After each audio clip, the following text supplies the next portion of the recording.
Quick एक बारी बस बोल दूं, कर्नाटका के अंदर जो चल रहा है पहले अपना जाके हाल देख लो, तुम्हारे लोगों के साथ क्या हो गया, कितने लोग हैं वहां पे, लोगों ने बात कर दी है। तो इसीलिए सबसे पहले मैं बता दूं, क्योंकि ये बहुत ही ज्यादा हीनियस क्राइम था, इसलिए सीबीआई के अंदर फौरन इसको इन्वेस्टिगेशन के लिए दिया गया है। कोर्ट से ये बात कही गई है, एक सेंटर ये कह रहा है कि प्लीज कोशिश करें ट्रायल को आउटसाइड मणिपुर इसको करा जाए, ताकि फास्ट ट्रैक कोर्ट के अंदर 6 महीने के अंदर इसका पूरा निजात हो। उसके बाद स्कूलों को खोला जा चुका है, जहां पे अटेंडेंस है इस वक्त 82% पूरी हो चुकी है, लोग आ गए हैं। गवर्नमेंट एम्प्लॉयज जो है वो काम पर वापस आ चुके हैं, 72% लोग काम पर वापस आ चुके हैं। सबसे ज्यादा इसके अंदर जो इंसर्जी का जो रिलेटेड वायलेंस जो रहा है वो 68% कम हो चुका है। मोदी जी के और अमित शाह जी ने यहां पर 6 मीटिंग्स ली हैं, कुकी और मेथी के साथ, इन दोनों कम्युनिटी के साथ बैठकर 6 मीटिंग्स ले चुके हैं।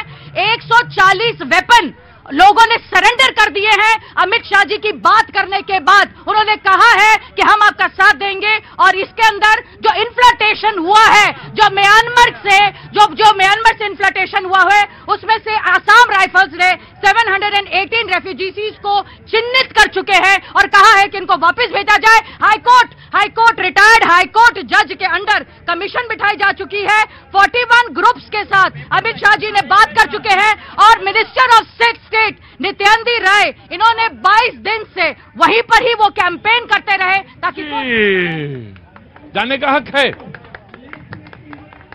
लेकिन इतने से काम कैसे चलेगा जी।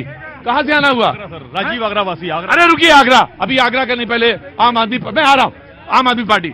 देखिए, मैं अभी सुन रहा था, सिर्फ कागजों की बात होती है, मुझे शर्म आती है। देश का अभिन्न अंग मणिपुर है, देश का सबसे बड़ा हिस्सा है, वहां पे पिछले 82 दिनों से नरसंहार हो रहा है, अशांति फैली हुई है। भारतीय जनता पार्टी के मुख्यमंत्री ने कहा कि पूरा का पूरा षड्यंत्र है, भारतीय जनता पार्टी के सारे पूरा फेल हो गए हैं। भारतीय जनता पार्टी के विधायक ने कहा कि भारतीय जनता पार्टी के सारे पे हो रहा है। वहां की गवर्नर ने कहा स्कूल ठप्प हो गए, सारे कारोबार ठप्प हो गए, सब कुछ ठप्प पड़ा हुआ है। लेकिन भारतीय जनता पार्टी का एक भी कोई बड़ा नेता वहां पे नहीं गया। प्रधानमंत्री जी से पूरा देश मांग कर रहा है। आज देश के 25% सांसदों ने 267 नियम के तहत आज संसद में कहा इस पे बहस होनी चाहिए, लेकिन प्रधानमंत्री जी के कान पे जू नहीं रहेंगी, वो संसद में बात करने तक नहीं आए।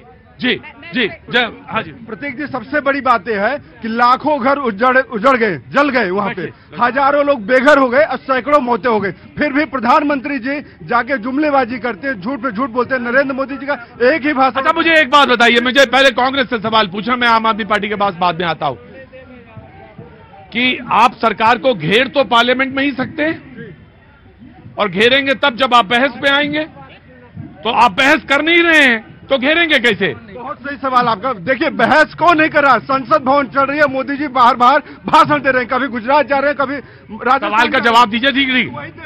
और आपने कहा कि 88 दिन से, आपके पास रिकॉर्ड है? रिकॉर्ड में जानना चाहता हूं, एक मणिपुर में कब कितना बंद रहा? 139 दिन तक बंद रहे हैं मणिपुर में। अरे तो आप भी तो पढ़ लीजिए। मैं आ रहा हूं 1 by 1 आम आदमी पार्टी। देखिए, सुप्रीम कोर्ट की फटकार के बाद ही सरकार क्यों जागती है? उत्तर प्रदेश के लिए भी इन्होंने कहा था, उत्तर प्रदेश में जंगल राज है। और सबसे बड़ी बात यह है कि नरेंद्र मोदी जी की अगर जिम्मेदारी है, वो कहते हैं विपक्ष नहीं बोलने दे रहा। सुनिए, 10 सेकंड दीजिएगा, मैं आ रहा हूं जी। प्रतीक जी, आपने बोला कि चर्चा से क्यों भाग रहे हो? क्योंकि मणिपुर के संग राजस्थान छत्तीसगढ़ की भी चर्चा होगी। राजस्थान के अंदर, छत्तीसगढ़ के अंदर किस प्रकार से बलात्कार हो रहे हैं, हत्याएं हो रही है, उस पर भी चर्चा होगी। मुझे भी जानने का हक है कि जिस प्रकार से छत्तीसगढ़ की मेरी आदिवासी बहनों के संग बलात्कार हुए, कब छत्तीसगढ़ की सरकार सीबीआई इंक्वायरी की मांग करेगी? मैं आऊंगा 1 by 1 जी। मणिपुर पर भी बोलेंगे, संसद पे अभी आपने कहा कितना खर्चा हुआ? 1 घंटे में 1.5 करोड़ रुपया खर्च होता है सदन की कार्यवाही। अच्छा, तुम्हें मालूम है? अरे वाह, पूरा मैं डाटा पढ़ के आया हूँ। अच्छा। 144 करोड़ रुपए पिछले संसदीय कमेटी का रिपोर्ट है, 144 करोड़ रुपए खर्च हुआ है, और 6 करोड़ सांसदों के वेतन भत्ता पे गया है। अब आते हैं मणिपुर पर। मणिपुर की स्थिति ये देखिए, दुर्भाग्य हमारे देश का ये है कि हर राजनीतिक दल अपने राज्यों की नाकामी छुपा करके वीडियो डाल रहा है और जनता ताली बजा रही है। वो डाल रहे हैं बिहार का, वो डाल रहे हैं राजस्थान का, वो डाल रहे हैं मणिपुर का। कोई अपनी जिम्मेदारी लेने के लिए तैयार नहीं है जी। Wait wait one by one जी नो वेट वेट सर संसद क्यों नहीं चल रहा है अभी का माहौल देख लीजिए। आपने सरकार से यानी बीजेपी के प्रतिनिधि से पूछा, उन्होंने बताया 72% अटेंडेंस है ऑफिसेस का, 82% है स्कूल का। लेकिन यही बात गृह मंत्री भी संसद में बोल ना दे, वहां पर जो शांति आ रही है वो शांति फिर से स्थापित ना हो जाए, इसलिए भ्रम फैलाने के लिए तुरंत आम आदमी पार्टी ने कहा कि वहां तो स्कूल बंद है, वहां कारखाने बंद है। यही देश की जनता को एक सच्चाई ना पता चले।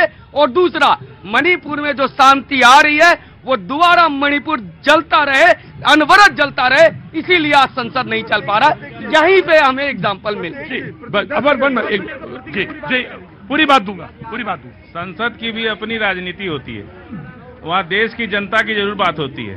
जब खड़गे साहब खड़े हुए तो माइक ऑफ कर दिया, जब सत्ता पक्ष का बोलता है तो उनके ही मंत्री हल्ला मचा रहे, जब विपक्ष के लोग बोल रहे तो सत्ता पक्ष के सांसद हल्ला मचा रहे, और मनोज तिवारी विपक्ष के सांसदों को नामर्द बोल रहे। नहीं बिल्कुल नहीं, मनोज तिवारी जी के विषय में इन्होंने झूठ बोला है, फर्जी बात कर रहा है। मनोज तिवारी जी ने कहा कि कोई भी टिप्पणी नहीं की है। और मैं पूछना चाहता हूँ, पश्चिम बंगाल में भारतीय जनता पार्टी की पंचायत कैंडिडेट का बलात्कार हुआ, किस प्रकार से कपड़े फाड़े गए, उस पर इन्होंने कुछ बोला है क्या? पूछना चाहता हूँ, क्या कार्रवाई की है? सारे लोग बैठेंगे, वहां जाइए, बैठे सारे लोग बैठिए, सारे लोग पहले बैठेंगे, सारे लोग बैठेंगे, सारे लोग बैठेंगे, सारे लोग। Of course I will give you a chance. Of course you will get a chance to counter. Of course you will get. Sir, please sit down. Sir, please sit down. ले बैठिए, बैठिए, पहले आ जाओ, सारे लोग आ जाओ पहले। सर आप भी जाएंगे, विनय जी आप भी जाएंगे, एवरीबॉडी विल गो। जी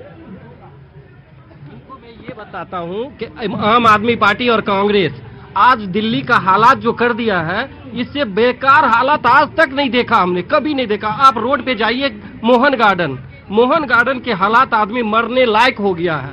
और आम आदमी जो है, इनके जैसा बेकार पार्टी धरती। अरे रुकिए, बेकार पार्टी नहीं कहा जाता है। जी मैं पहली बार आया हूँ, मैं राजेंद्र नगर साहिबाबाद में रहता हूँ। मैं ये जानना चाहता हूँ, अरविंद केजरीवाल राजनीति में क्यों आए थे? क्या कारण था? राजनीति में जो सत्ता परिवर्तन ना हो, सत्ता की परिवर्तन ना हो, स्थितियां परिवर्तित हो। आज की परिस्थितियों में क्या वो लालू से अलग हैं, नीतीश से अलग हैं, कांग्रेस से अलग है? किस चीज में अलग हैं? क्या डिफरेंट किया उन्होंने आगे? उसी भ्रष्ट कन्विक्ट पॉलिटिशियन के साथ बैठे हैं वो, जो कौन कन्विक्टेड है, जिसको सजा याफ्ता मुजरिम है, उसके साथ वो सीट से